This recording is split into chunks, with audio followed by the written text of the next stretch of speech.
Hello everybody, Paul Heumiller here at Dream Guitars, and this one is made by my good buddy, Michael Greenfield. Michael, aside from being just one of my favorite people, is an amazing luthier and highly regarded by everybody in the business as one of the best, and he's earned it with tone, first and foremost. If you've ever heard Andy McKee play, you've listened to Greenfield's handiwork, pun intended, and this is actually a baritone guitar, so this is fitting to talk about Andy with. I'm a baritone player, as many of you know, and I love baritone guitar because you play everything you already know, but it takes you to a whole other space because you're tuned down. In this case, A to A or somewhere in that ballpark, depending on which strings you use and such, but I digress. This is a G4 baritone guitar by Michael Greenfield. Nice big body. I love his shape, of course. He's very classic design, with some original touches of his own that he's now been doing for several decades. And this has got a armrest bevel, the Alaskan style bevel on the front, and another one for the rib rest. I'll show you in a moment. Gorgeous Adirondack top. The voice on this guitar is, as you're going to hear with Mr. Petteway playing it, is super clear, even in the lowest notes. And I called Michael, or wrote to Michael about this on myself, and just complimented him on achieving what I feel is a perfect baritone. The only possible, I was going to say dark area or gray area for baritones can be the low register can get a little muddy if it's not done just perfectly, and Michael nailed it. This one's clear all the way down to the lowest notes. You play multi-note chords in the first fret, and everything's clear and present. You can hear it all. And part of that reason is he chose a wonderful Adirondack top.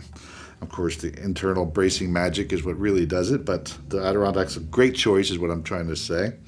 Fan fret design here, which I think, again, is perfect and something I personally do on most of my main guitars these days.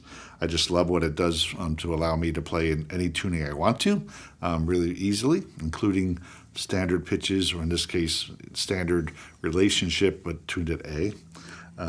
This one is 28 inches on the treble string, 29 on the bass. So this is a real baritone.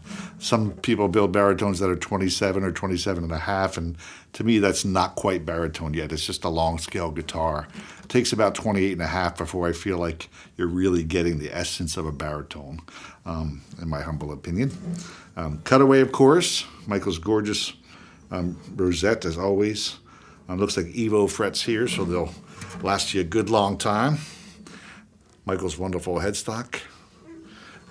And then Godo tuners. Mahogany neck. This has got a 1 13/16 nut, which is perfect, I think, for baritone because you're using heavier gauge strings, so you need a little bit more space there. And this is fallen tree, giant fallen tree mahogany. This is really cool. Very special old set of wood. Gorgeous, as you can see by the color and the figure, but also, like I said, the clarity is perfect for baritone guitar. I think this is a lovely choice. Michael and I talked about building this guitar with these woods back before he started it, of course, and it was his opinion that it would make a great baritone. Another Alaskan rib rest here. So even though it's a large guitar, the two rib rest and the armrest make it very comfortable and slightly more smaller holding.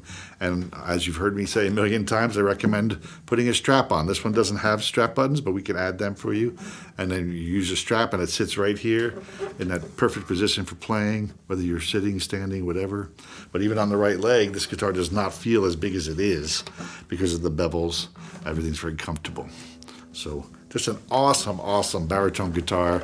If you've ever thought of getting into baritone guitar, if you ever were a fan of Michael's work, or both, this is your guitar, but you better hurry because I'm really tempted.